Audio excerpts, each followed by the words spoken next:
अस्सलामुअलैकुम दोस्तों, कैसे हैं दोस्तों। जावा की एक नई वीडियो में मैं आप सब लोगों को खुशामदीद कहता हूं। दोस्तों, जावा की आज इस वीडियो में हम बात करेंगे कि दिस ऑपरेटर कैसे क्या होता है और कैसे काम करता है। इस पर हम थोड़ी बहुत पहले भी बात कर रहे हैं, ठीक है।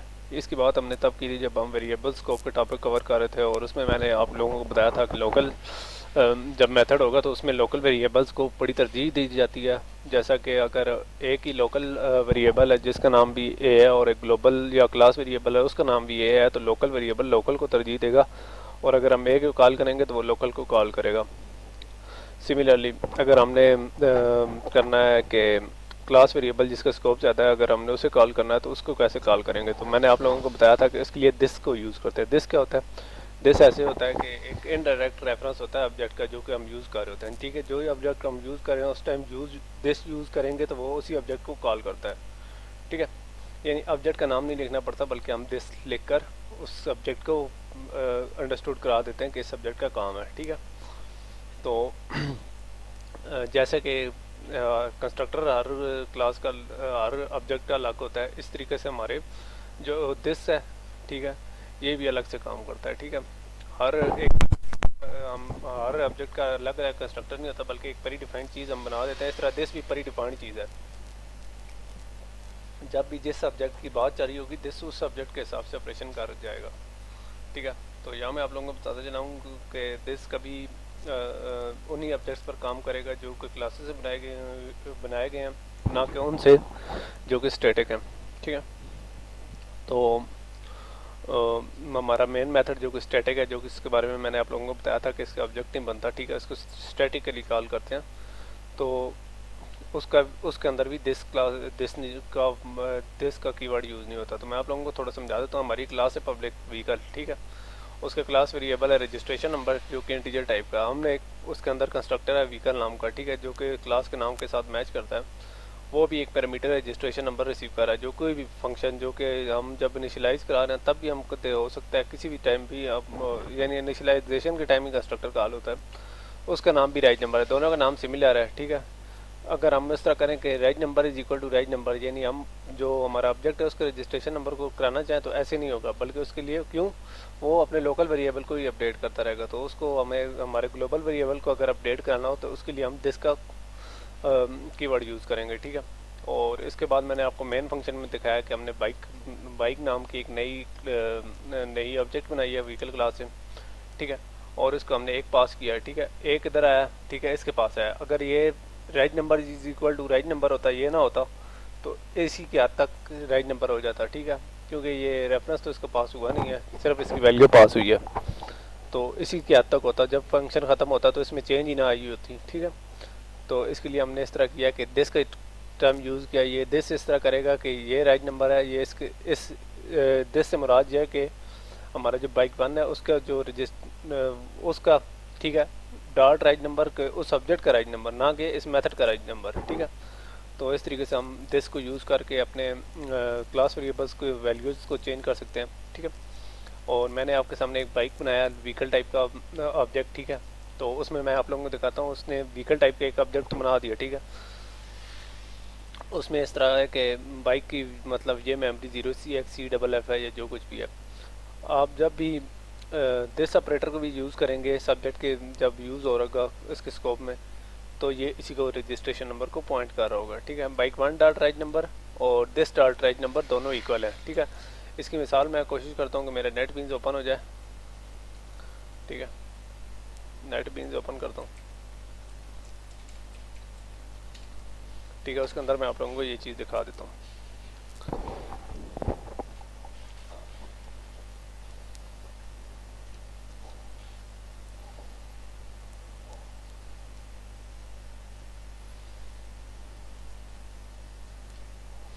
सपोज हमारे पास व्हीकल सिस्टम वाली जो एग्जांपल है जो हम काफ़ी अर्से से यूज़ कर रहे हैं वही ओपन कर लेता हूँ, ठीक है। व्हीकल सिस्टम का नाम से हमारा मेन फंक्शन है और व्हीकल नाम की हमारी क्लास है, ठीक है।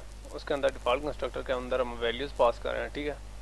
देखा था हमने राइट नंबर करके एक राइट नंबर दूसरे नाम का रखा हुआ था। अगर ये राइट नंबर ये होता तो इसमें कोई चेंज नहीं होनी थी, बल्कि लोकल वेरिएबल में होनी थी, बल्कि हमें कंपाइलर ने एरर भी दे देना था, ठीक है। तो उसका तरीक़ाकार ये था कि हम इसको दिस डॉट राइट नंबर करके कर लेते हैं, वो वाली वैल्यूज़ असाइन करा देते हैं, ठीक है। ठीक है। अगर ये दिस ना होता तो मॉडल नंबर या मेक जो हमारी थी उसके अंदर हमारी कोई चेंज नहीं होनी थी। चलें इस दिस को ख़त्म करके मैं आप लोगों को दिखाता हूँ। ठीक है, make is equal to make कर देता हूँ और model is equal to model कर देता हूँ। अब मैं उस फंक्शन को कॉल करता हूँ जिस पे हम काम करते रहे। ठीक है, मैं एक कुंडा 2003 को प्रिंट कराता हूँ। क्या आता है हमारा फंक्शन, क्या कॉल करता है?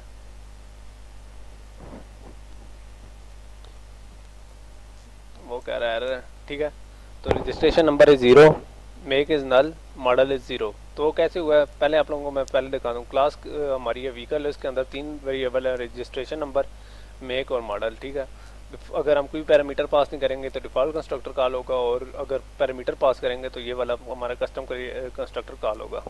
ठीक है, उसने पहले प्रिंट किया कि you are can custom constructor rise number is equal to rise number होना, तो ये चाहिए था कि इस रजिस्ट्रेशन नंबर में करें, लेकिन हुआ क्या?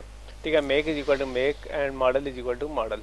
तो हुआ क्या, जैसे ही हमने जहाँ से पैरामीटर पास किया, नया ऑब्जेक्ट बनाया, एक रजिस्ट्रेशन नंबर होंडा मॉडल यानी हमारा मेक और 2003 हमारा मॉडल था, वो यहाँ आया। ठीक है, उसने इसको आर्गूमेंट पास किया। ठीक है, वैल्यूज़ जहाँ कॉपी हुई। ठीक है, तो राइज नंबर के अंदर एक स्टोर हुआ, मेक के अंदर हमारा स्टोर हो गया जनाब वो हमारी मेक के अंदर हमारा होंडा स्टोर हो गया, मॉडल के अंदर हमारा मॉडल स्टोर हो गया। ठीक है, उसके बाद कस्टम कंस्ट्रक्टर के जो हमारी प्रिंट की लाइन थी वो प्रिंट हो गई, ये वाली प्रिंट हो गई। उसके बाद रजिस्ट्रेशन नंबर इज़, ठीक है, 1 जहाँ आया इस रजिस्ट्रेशन नंबर के अंदर स्टोर हुआ, लेकिन इसके अंदर नहीं स्टोर हुआ। क्यों? क्योंकि ये लोकल वेरिएबल को तरजीह देते हैं। तो अगर लोकल वेरिएबल से हमने लोकल वेरिएबल तो यहाँ तक ठीक है, यहाँ भी हम यूज़ करें, तो हमने अगर क्लास वेरिएबल को अगर वैल्यू असाइन करानी है अपडेट की, तो हमें दिस का कीवर्ड यूज़ करना पड़ेगा, दिस डॉट राइट नंबर। तो हमने चूँकि नहीं यूज़ किया हुआ था, तो उसने इस तरह किया कि हमारे जो local variable registration number make और मॉडल हैं उनमें वैल्यूज़ एसोसिएट करा दी। ठीक है, और इसको पास नहीं की। इसको पास कराने का यही तरीका था कि हम इम्प्लिसिट रेफरेंस यानी दिस डॉट को यूज़ करते। ठीक है, जो कि इन वैल्यूज़ को असाइन करा देता। अब हमने इनको इस वैल्यूज़ को करा दी। उसके बाद हमने क्या किया, चलें ये तो था, चलें ये तो वैल्यू जो असाइन होनी थी वो असाइन हो गई है। उसने तो सिर्फ कस्टम कंस्ट्रक्टर इसमें प्रिंट हुआ है, तो ये हमारी वैल्यूज़ कहाँ से प्रिंट हुई हैं? तो शायद आपने देखा होगा कि वहाँ मैं एक और फंक्शन को कॉल कर रहा था जो कि इन वैल्यूज़ को प्रिंट करा रहा था। ठीक है, तो